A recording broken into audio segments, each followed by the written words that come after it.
ছিচ কাঁদুনি বিয়ের কোণে। আমার বাবাকে বলেছিলাম আমি বিয়ে করবো না, আমার বাবা আমাকে জোর করে বিয়ে দিয়ে দিল। বয়স তো 40 হতে চললো, আবার বিয়েটা কবে করবি? আমার বয়স তো কেবল 25।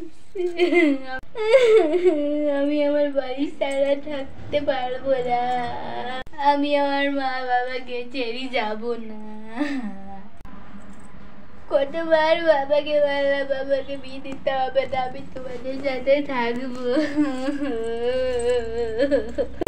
আমি যাবো না, যাবো না, আমাকে ছাড়ো। আমার মাথা ঘুরাচ্ছে।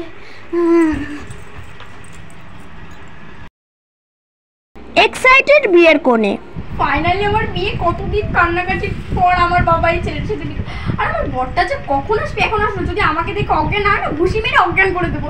তো আজকে তো খুব সুন্দর লাগছে, এত 50,000 টাকারই ব্রাইডাল মেকআপ করলাম, যদি দেখে না অজ্ঞান হয় না তাহলে আমি কি করবো। এই নাও তোমার গিফট। ও একটা গিফটের জন্য বিয়েটা করেছিল, বাবা ভালোভাবে রেখে দিই। কখন যে আমার বরটা আসবে, বাবা ভালো লাগছে, এতক্ষণ ধরে একটু সঙ্গের মতো দাঁড়িয়ে থাকতে ভালো লাগে। এমা মনে হয় বরটা চলে আসবে। আমি তো জানি আমি তো ভীষণ এক্সাইটেড, কখন বিয়ে কিনতে বসবো বিয়ে, আরে বরটা তো এখানে আয়। ব্লগার বিয়ের কোণে।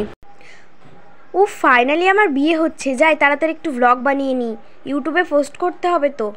হ্যালো বন্ধুরা, welcome back to my channel. তো দেখো ফাইনালি আমার বিয়ে হচ্ছে, আর এই যে চারিপাশটা কত সুন্দর করে সাজানো হয়েছে দেখো, আর কার্ড বাজার করতে যাওয়া সব কিছুই তোমাদেরকে দেখিয়েছি।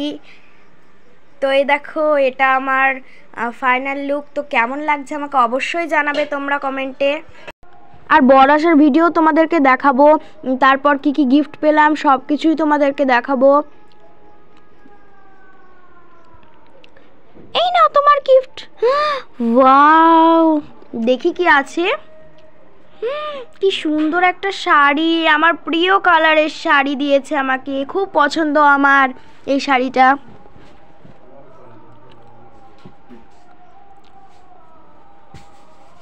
দেখি আর কি কি গিফট আসে।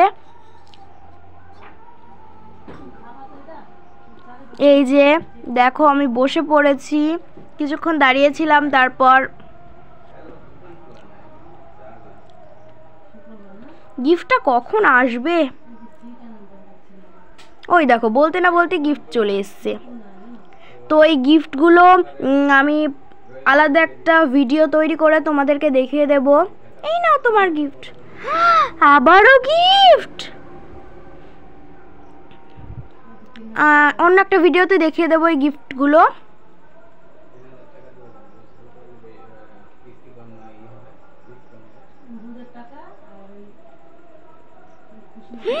উলু পড়ছে, তার মানে বর চলে এসেছে, তাড়াতাড়ি যাই ভিডিও করে আনি। হয়ে গেছে সমস্ত ভিডিও করা, এবার আমি একটু শান্তি পেলাম। এবার বিয়ের ভিডিওগুলো অনেক সুন্দর সুন্দর করে করতে হবে। কয়েকটা ছবি তুলে নিই।